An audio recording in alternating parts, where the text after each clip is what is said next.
Skylar Ransom, and it's a pleasure to say that I'm about to interview my brother, Tyler Ransom. Hi, Tyler. Hi, Sky. Thanks for having me here. It's a pleasure. So, can you tell us what a nephrotic syndrome is? Nephrotic syndrome is a rare kidney illness that causes the kidney's filtering system to shut down, making proteins fill up my urine and keeping the bad stuff inside. How long have you been battling this illness? I've been battling this illness since I was 2. I'm 13 now, so I've been battling it for a total of 11 years. That is a long time. Do you ever get tired from it? There are many times when I get tired of the medications and such, but I've learned to roll with it. Can you explain to us what a relapse is? A relapse is when I lose a significant amount of protein in my urine, and therefore it causes a bunch of liquid to spread throughout my body. My thighs would swell up to the point at which I can't put my pants on or walk properly, and they'd also swell up to my eyes to the point at which they'd be swollen shut. You can see a little bit right now. You know what? We'll show you a couple pictures on how it looks like. And also, from all the loss of protein, it thickens my blood, higher the risk of blood clots. Does it ever hurt you in any way? Or? It never really hurts, but I feel really strange with my whole body has just like fattened up, so it's strange, but it doesn't hurt.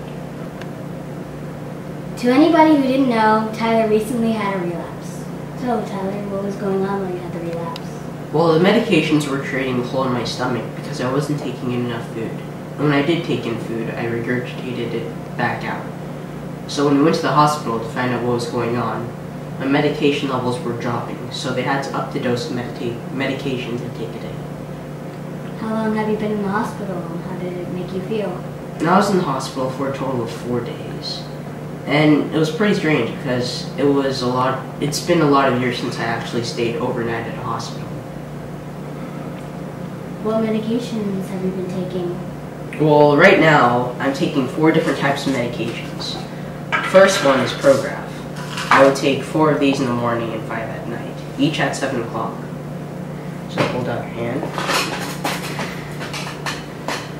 The second one is prednisone. I took prednisone when I was first diagnosed, and now they put me back on it. I take 6 with my breakfast in the morning. There's 3. Let's not put a lot in, so you don't spill. Now, I'm also taking this one called ranitidine. And it's supposed to help my filtering system by lowering the blood pressure. So I take 1 of that at night before I go to bed. And the last one is Enipro. I take this one after I take my prednisone because it's supposed to help me with my allergies. And there you go. That is a lot of medication.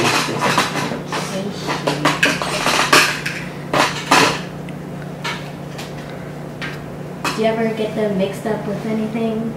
No, they all look really different to me. Okay. Do they affect you in any way, or how do they make you feel? Well, a lot of the medications have side effects, so a lot of times they disturb my train of thought or they change the way I act. Sometimes they affect my moods. I could feel happy at one point and then I could just feel really sad at another point. Or sometimes I could feel really energetic, and then there are other times when I'm too tired that I don't even want to get out of bed. Well, Jiu-jitsu is a big part of your life. How do the medications ever stop you from training? The medications never stop me from training, but they do affect the way I train. I could come into class prepared, ready to roll, and then within 30 minutes of class I'd have to sit out because I ran out of energy. Do your partners ever ask what you're doing, or? No, a lot of them actually know about my disease, so they think about that and they know that that's what's going on. So. Okay.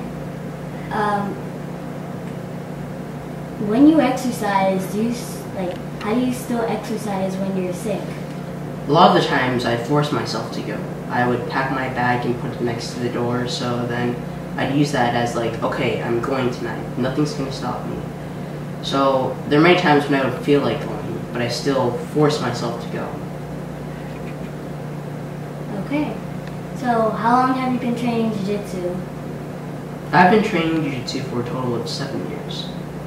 And you're 11 now, so I'm 13 now. Oops. You're 13. So you started training when you were 6, right? Yes. Okay. You don't ever stop for a long time and then continue, you just keep on going? No, I've never really stopped from Jiu-Jitsu. I still go. But there are times when I'm really sick because medications affect my energy level that I just have to stay home and rest. Would you say exercise is important for kids with your illness? I'd say exercise is really important for kids with my illness. When you have my illness, you take in a lot of medications, and a lot of those medications will make you think that you should just stay home and rest all the time. But in the result of that, you're not really helping your body. So you need to exercise. Is relaxing also good? Or? Relaxing is also good. You don't want to over-exercise to burn out your body. Okay. Now, several people have been submitting questions on your Healing Tyler page. Are you ready? Yes. Okay. The first question is from Amos. How has this illness affected your view on life? This illness has really affected my view on life. It's made me value life a lot more. There are many kids my age who don't have to deal with what I deal with medications and such. And they take many things for granted. So when I take all my medications and stuff, I seem to not take things for granted, and I seem just value every small thing a lot more. Okay. This next question is from Donna. What is the best way for your friends to show you support when you are not doing well? Well, a lot of my friends know about my illness, so for those type of friends, how they would show support to me is to just ignore it and still treat me normally. But excuse me. But to the kids who don't know about my illness and they talk behind my back oh, what's wrong with them? The best way they show support to me is by asking me what's wrong so I could educate them about my illness. Okay.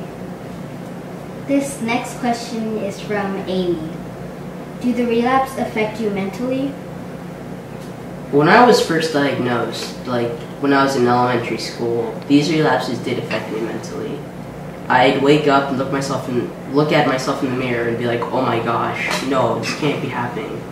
And I'd want to stay home because I was, I think, embarrassed or something, but it used to affect me mentally. But now, I just view it as I have to get used to it. So you're confident on how you feel? Yes. Now these questions are from Barbara. Do you get support from kids your age? I actually get a lot of support from kids my age. My dad would get a bunch of emails from parents and kids saying that my videos have changed their lives in a great way. And it's just really cool because I'm like, whoa, I made an impact on someone's life. But yes, I get a lot of support. So it's like you're being appreciated. Yes. This is also from Barbara. Do other kids treat you any differently? No kids really treat me any differently. I'd say they all treat me as if I'm one of them, so. Okay. It's like you're an ordinary person, right? Yes. This is also from Barbara. How does this affect you in school? There are many times when I have to go to the hospital or get blood work, and since the schedule is so packed, I have to go on weekdays instead of weekends. So I'd come to school late because I had to get my blood work, or I have to leave school early because I have to go and get a hospital visit.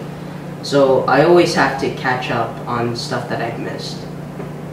But you are always there, Always there.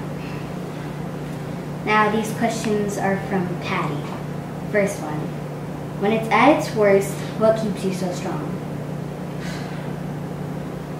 What keeps me so strong is that I always know that there's someone who's doing worse than me. And also, I always think of all the times I was in the same position, but I was able to get back up. It's like you fall down sometimes and you get back up big. There's always going to be a downside. So yeah, there's always going to be an upside. I always think about that. This is also from Patty.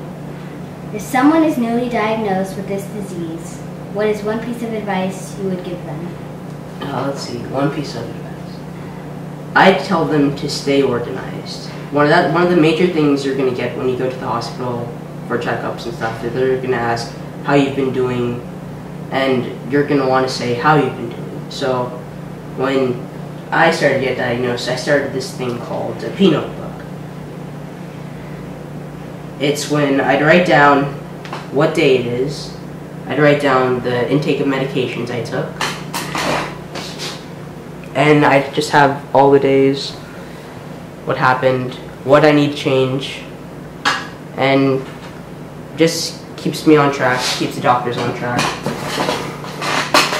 and helps you know where I'm doing, how I'm doing it, and stuff like that. So it's really neat.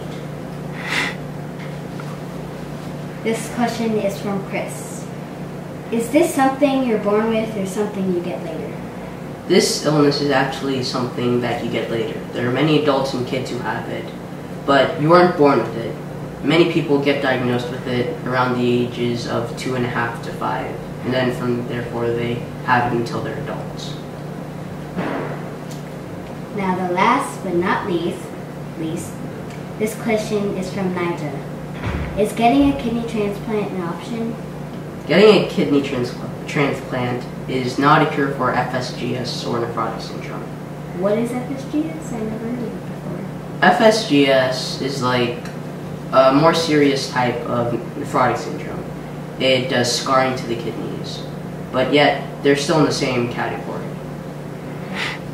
But if you do get a transplant, the FSGS or nephrotic syndrome cells are automatically going to attack the newly transplanted kidney, and within minutes to hours, you're going to still have the disease. So no, it's not a cure to FSGS or nephrotic syndrome.